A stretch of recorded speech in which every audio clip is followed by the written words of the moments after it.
Hey guys, तो स्वागत है आपका कैप्टन बीटू के चैनल में, जहां आज हम बात करने वाले हैं मिन्नल मुरली यानी कि हमारे first Malayalam super hero movie के बारे में, जो कि पहले तो 2020 में थिएटर्स में निकलने वाली थी, बट अब 24 दिसंबर को नेटफ्लिक्स में रिलीज होगी। इस वीडियो में हम उस ट्रेलर का ब्रेक डाउन एंड अपना ऑनेस्ट ओपिनियन देंगे। सो ट्रेलर की शुरुआत में ही हमें दिखाया जाता है कि लाइटनिंग के डायरेक्ट लगने के वजह से हीरो को पावर मिलती है। अगर आप इस सीन में ध्यान से देखें तो जिन बादल से वो बिजली निकली हुई रहती है वो थोड़ा रेड कलर में रहता है, जबकि उसके बगल में ही नॉर्मल ब्लू कलर का क्लाउड्स रहता है, इंडिकेटिंग कि ये थोड़ा स्पेशल टाइप का क्लाउड था, जिसके दो कारण हो सकते हैं। पहला, या तो ये नेचुरली ऑकरिंग फिनोमेनन था, या फिर कोइंसिडेंटली ये पावर इन लोगों को मिलते हैं, या फिर मूवी के विलन ने खुद के लिए कुछ सेटअप किया जिससे ये रेड क्लाउड फॉर्म हो, जिससे पावर देने वाली लाइटनिंग निकले। बट ये थोड़ा सा कॉम्प्लिकेटेड बना सकता है मूवी को, इसीलिए मुझे लगता है कि वो लोग कोइंसिडेंट या फिर नेचुरल वे वाले के साथ ही जाएंगे। ट्रेलर के स्टार्टिंग में ही वो हमें पावर से स्ट्रगल करते हुए दिखाया जाता है, जहां सुपर हियरिंग के वजह से घड़ी के टिक टिक से लेके नल से पानी गिरा टिप टिक भी उसको दिक्कत दे रहा था। फिर हमें थोड़ा सा अपने हीरो जेसन के बारे में बताया जाता है, जिसका सुपर हीरो नेम मिन्नल मुरली होगा, और उसी के ऊपर ये मूवी बेस्ड है कि वो एक गाँव से बिलोंग करता है और वो बाय प्रोफेशन टेलर है, जो कि अपनी दीदी के साथ रहता है। डॉक्टर साहब यहाँ पे बता रहे होते हैं कि बिजली के झटके लगने के बाद से आदमी किन किन कारणों से मरता है, बट मिन्नल को इसमें से कुछ भी नहीं हुआ, जिसके वजह से वो बच गया। उसके बाद से हमें सुनने को मिलता है कि मिन्नल का जो भगना रहता है वो बताता है कि आपके पास जो अजीबोगरीब शक्तियां हैं उसको इंग्लिश में सुपर पावर्स बोलते हैं, और फिर हमें बैटमैन एंड सुपरमैन के कॉमिक्स भी दिखाए जाते हैं। उसी वक्त हमें मिन्नल के हाथ में नस क्लियरली दिखते हैं, जो कि नॉर्मल नहीं लग रहा है, एंड सिमिलर चीज आप नेक के पास भी देख सकते हैं, जो कि लेटर रिवील होता है कि उसके एनहांस स्ट्रेंथ को रिप्रेजेंट करने के लिए था। इसके बाद तो सबसे पहले वो पत्थर से एक आम तोड़ता है, जो कि हमारे बचपन का सपना हुआ करता था, बट कभी किस्मत ने साथ ही नहीं दिया। एनीवेज, इसके बाद हम उसको दीवार में पंच करते हुए देखते हैं, जिसका इम्पैक्ट हमें थोड़ी देर बाद एक क्रैक के रूप में देखने को मिलता है। मिन्नल का भगना बैटमैन एंड सुपरमैन के कॉमिक्स लेकर आता है और उसके पावर्स को एक एक करके चेक करता है, और सबसे पहले वो लोग शुरुआत करते हैं फ्लाइट से, जिसके लिए मिन्नल यहाँ पर पेड़ से जंप करता है, लेकिन वो नीचे जा गिरता है, जिससे पता चलता है कि उसके पास फ्लाइट की एबिलिटी नहीं है।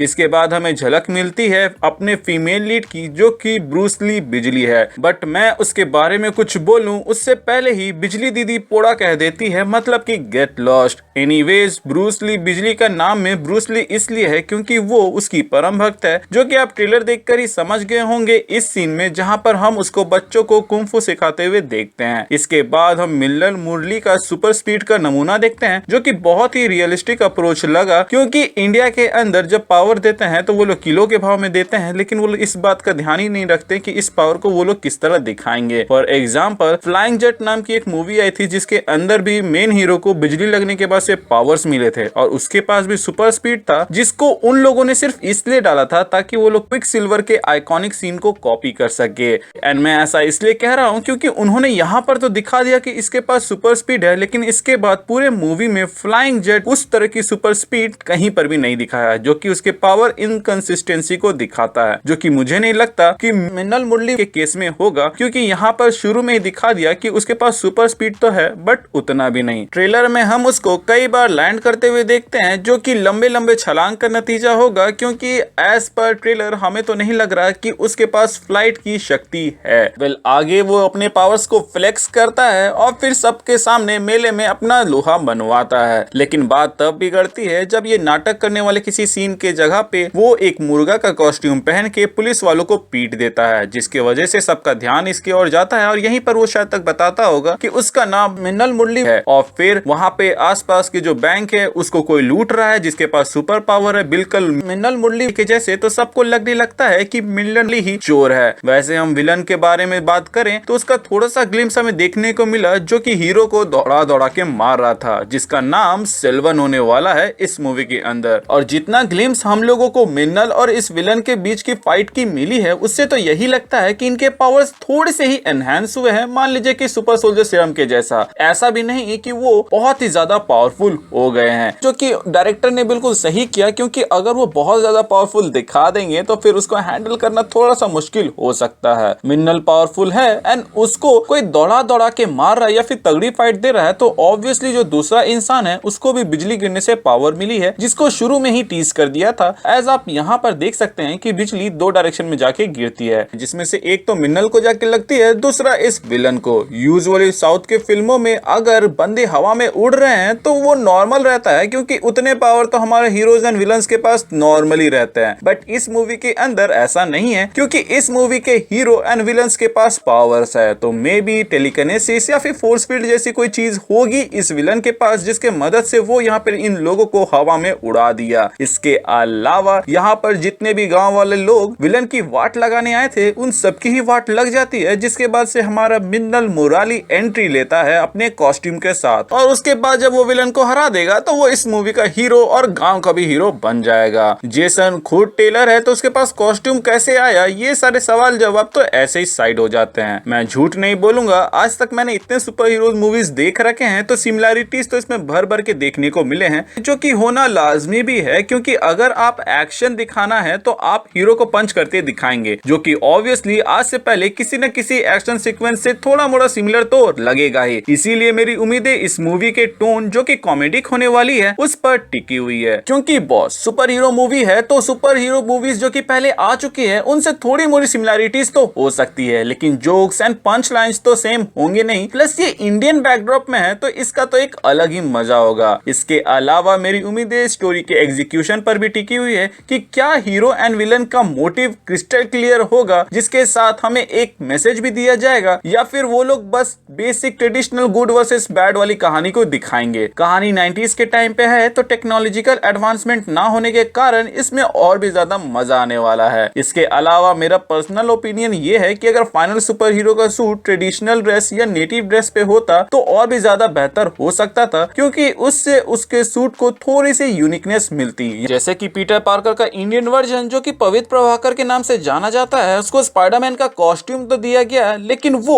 ऊपर से धोती पहनता है, जो कि यहाँ के कल्चर को शो करता है और यहाँ की जगह को रिप्रेजेंट करता है, जो कि कुछ लोगों को आउटडेट लग सकता है, तो कुछ लोगों को ये चीज पसंद भी आ सकती है। Of course Minnal Murali movie के अंदर हमें यहाँ का कल्चर पूरे मूवी भर में दिखाया जाएगा, और सिर्फ फाइनल बैटल में वो सूट के साथ दिखेगा, लेकिन ये फाइनल सूट में हमें वेस्टर्न का इन्फ्लुएंस दिखने को मिलता है, जिसके वजह से कुछ लोगों को मौका मिल जाता है उसको एग्जिस्टिंग सुपर हीरो से कंपेयर करने का। जैसे कि वीडियो बनाने से पहले ही मैंने कुछ लोगों को देखा कि वो इसको फ्लैश से कंपेयर कर रहे थे और कह रहे थे कि ये फ्लैश की ही कॉपी है। जैसे कि फ्लैश को लाइटनिंग से पावर मिला और वो स्पीड दौड़ने लगा, सेम चीज मिन्नल के साथ भी हो रहा है। ऊपर से चेस्ट में लाइटनिंग का सिंबल इन दोनों को स्ट्राइकिंगली सिमिलर बना देता है, और ये चीज को ये लोग आराम से अवॉइड कर सकते थे अगर वो लोग किसी इंडियन वेशभूषा को ही बेहतर वे में बनाकर रिप्रेजेंट करते। बट जो भी है, मैं इस मूवी के लिए एक्साइटेड हूं, क्योंकि इंडिया में सुपर हीरो मूवीज बनने की पहल बढ़ेगी तभी तो वो लोग इंप्रूव करेंगे, वरना इंडियन सिनेमा कभी इवॉल्व नहीं हो पाएगा। वैसे भी इवॉल्व होने की बात करें तो साउथ की इंडस्ट्री इसमें ज्यादा आगे है, क्योंकि वो इवॉल्व एंड एक्सपेरिमेंट तो करते रहते हैं। लेकिन बॉलीवुड तो वही पुरानी मूवीज को रीमेक कर देगा, या फिर वो किसी घिसे पिटे कॉन्सेप्ट को दोबारा से दिखा देंगे। एनीवेज, आपका क्या रिएक्शन था इस ट्रेलर को लेकर एंड आपके क्या एक्सपेक्टेशन है, आप हमें कमेंट सेक्शन के जरिए जरूर बताइए। इसके अलावा ये वीडियो अच्छी लगी हो और इससे कोई नई बात या फिर कोई इंटरेस्टिंग चीज पता चली हो, तो वीडियो को लाइक कर दीजिएगा और अपने दोस्तों के साथ शेयर कर दीजिएगा।